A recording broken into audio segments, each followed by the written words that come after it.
Hey folks, welcome into the Thinking Crypto podcast, your home for cryptocurrency news and interviews. I'm your host, Tony Edward. On your way in, please hit that subscribe button as well as the thumbs up button and leave a comment below. If you're listening on a podcast platform such as Spotify or Apple, please leave a 5-star rating and review. Folks, not too much to talk about as it relates to price for the Bitcoin chart. We're still grinding, slowly grinding our way out of this hole. And as I've been saying, we got to be patient. We're going to have to test some resistance levels and break through and set higher highs and higher lows, right? But the bulls are in control in the daily. The MACD has flipped green, so that's very good. A positive sign for the overall bull market is that the S&P 500 today closed above 6,800 for the first time in history. So as we've been saying, gold has topped out and now we have rotation of liquidity into the stock market and crypto. Obviously, crypto lags a bit behind, but it will all catch up because it's all following global liquidity. So the S&P 500 making new highs, you got the Nasdaq making new highs, you got the Dow Jones making new highs, and the Russell also knocking at the door of new highs. So clearly, the bull market's still alive here and we just have to be patient. Now, it's not just the US stock markets. Japan's Nikkei hit 50,000 points, a new all-time high record. So again, global liquidity driving all of these asset classes higher, and it's happening globally. And it also includes real estate, even though we're not really tracking real estate. But this is why you see the prices of real estate still going up despite the mortgage industry with rates being high, not doing so well. It's because everything's being repriced, inflating your goods, your food, and your services, and your assets are all inflating, right? So this is why you have to understand the fundamental, foundational aspect of money printing and debasement of currency and why we're investing in assets to outpace that debasement. And crypto, as you know, billionaire Paul Tudor Jones has said very eloquently, is the fastest horse in this asset race. So be patient, guys. Bull market's still alive, and we're going to continue to work our way up. Heads up that this Friday, you're going to hear from the Fed about rate cuts. I do believe they're going to cut rates. But, anytime you hear from the Fed, there's going to be volatility. Trump is also meeting with President Xi. Expect volatility, expect retests and ups and downs and fake outs and so forth. But macro, we are still on track. We're still heading to new highs. Here's something that's very good. The Mt. Gox repayments postponed 1 year. So no Mt. Gox related Bitcoin hitting the markets until 2026. So that sell pressure is off the table until next year. And that's a good thing, right? We don't need this, essentially hitting the market. And, it's crazy. Mt. Gox is still an issue and people are still waiting to get their funds and so forth because of what happened a very long time ago. Now, if you don't know about Mt. Gox, I highly recommend that you go do some research and learn what took place here, because this is why I believe in self-custody. It's why I'm a user of the Trezor Safe devices. Like I personally use the Trezor Safe 5, and I've been self-custodying for years. It's the safest way to custody your assets. And Trezor, they were the pioneers of the hardware wallets and the seed phrase setup. They started this whole thing, and then Ledger and the other companies came along. So Trezor has that pedigree and the knowledge, and they just released the Trezor Safe 5, which is revolutionary. It is waterproof. It is quantum resistant. It is working with a top of the level new microchip and has a great new design and much more. And it's very easy to use, folks. I was in Prague for the launch of this product, and it was really cool to be able to play around with it. And I got one actually at home. I have to set it up because I've been using the Trezor Safe 5. So Trezor, they support all the big crypto assets: Bitcoin, Ethereum, Solana, XRP, Cardano, and much more. They even support new tokens such as BlackRock Spittle. They also have what's called the Trezor Suite app to help manage all your coins, and you can buy and sell in that software. And they have a hand-holding service to help you get started, to set up your device and much more. And don't worry, they don't ask you for your seed phrase. So that's a great feature. You want someone to talk to from Trezor. They have reps that can help you along the way. And folks, if you use my code Thinking Crypto, all one word, Thinking Crypto, you can get 5% off. So check it out. Check out the new Trezor Safe 5. Great hardware wallets. Once again, I'm a user. Link will be in the description. Okay, folks, this is huge. That's not hyperbole. This news is massive. So Citibank is partnering with Coinbase to offer crypto to their clients. Guys, look at the capitulation. Look at the bending of the knee. This is amazing on multiple levels. One, the banks and the TradFi institutions can't ignore crypto. Obviously, they are all jumping in. Game theory is playing out. Number two, they're partnering with companies they tried to stop, right? They tried to lobby Elizabeth Warren and Gary Gensler to attack Coinbase and others, and they have to capitulate and partner with Coinbase because Coinbase has built these services, and they and other institutions are using Coinbase's services. Now, this is interesting because remember earlier this year, guys, JP Morgan partnered with Coinbase to do the same thing, and so did PNC Bank. So now you got Citi. So all the banks are lining up here. This is very interesting. So Coinbase tweeted out, we're collaborating with Citi to build a future of payments, exploring making it easier for Citi clients to use digital assets, unlocking the power of stablecoins for payments, and improving on and off ramps. Time to make digital assets an integral part of the global economy. So guys, the big players, the banks, they're all here. I hope you see the direction the puck is heading in. I hope the short-term price volatility is not getting you depressed and tired, because what's coming is higher prices, higher valuations, and as these on-ramps are being built, right? So you got to be patient. You got to look at the market from a macro perspective, not just a hourly, daily, weekly, right? We got to look at the bigger picture here. And here's what Brian Armstrong, Coinbase CEO, said about this news. It's not a debate anymore. Crypto and stablecoins are the tools that will update the global financial system.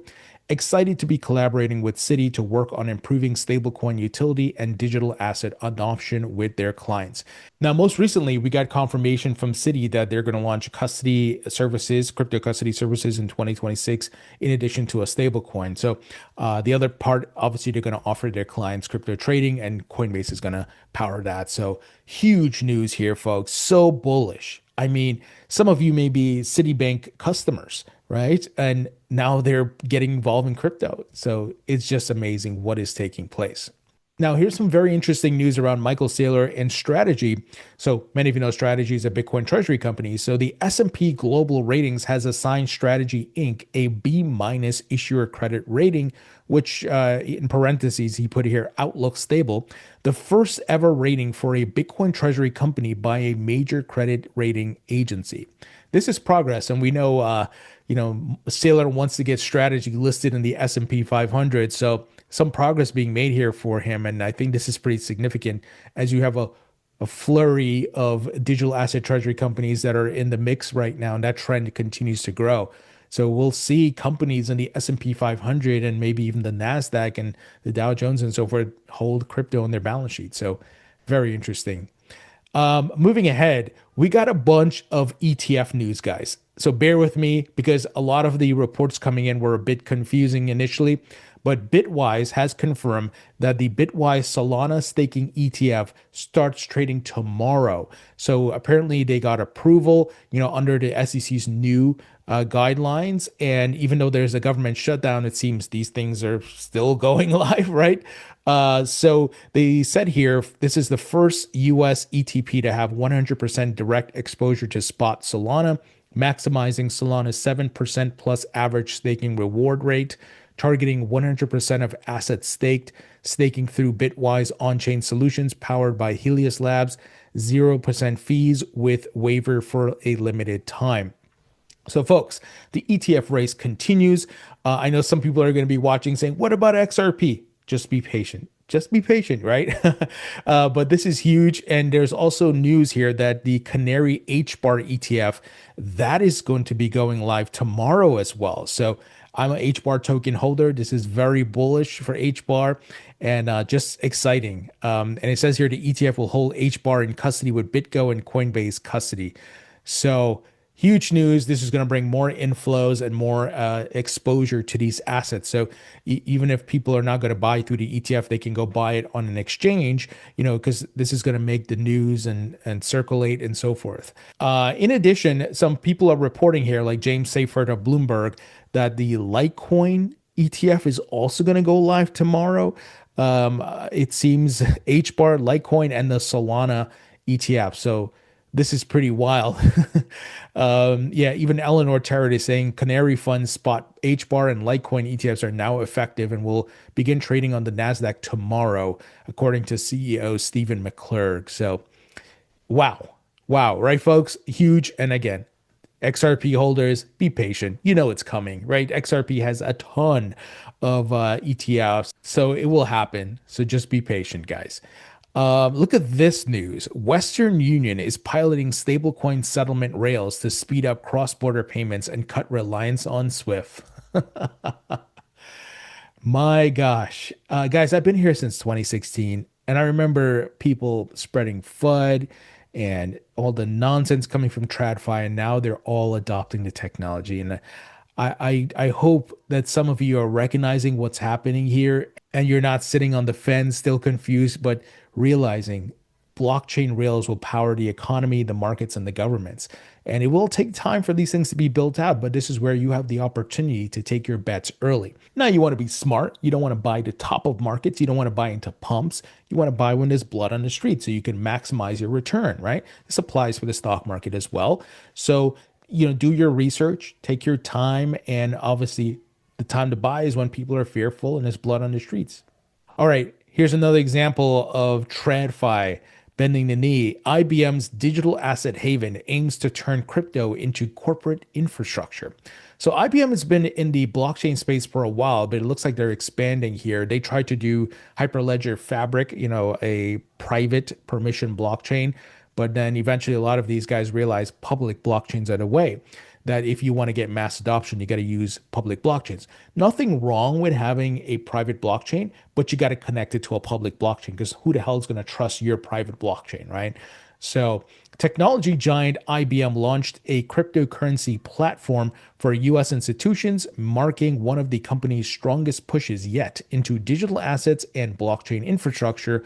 IBM's platform will offer US businesses and governments crypto custody and payment services by the end of the year, aiming to simplify the integration of digital assets into the existing financial infrastructure.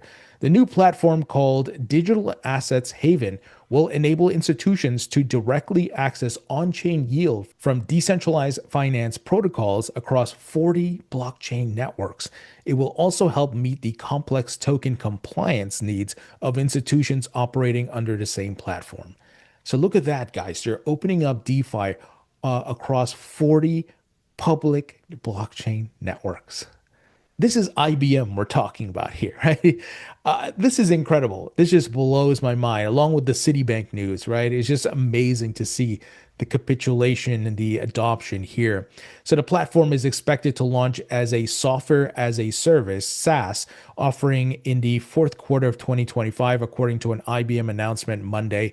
It was built in collaboration with crypto wallet provider DFNS. I've never heard of DFNS, but this is incredible news. Very bullish, folks. So more on-ramps to bring in institutional capital and even retail capital. Final news item, ClearBank to become one of the first EU banks to join Circle Payments networks. So the banks around the globe are capitulating and adopting crypto. So ClearBank, a cloud-based clearing bank based in the UK, has formed a strategic partnership with Circle, the issuer of USDC, the second largest stablecoin by market capitalization. ClearBank signed a strategic framework agreement with a subsidiary of Circle Internet Group to cooperate on several stablecoin-related initiatives in the European market, the company announced on Monday.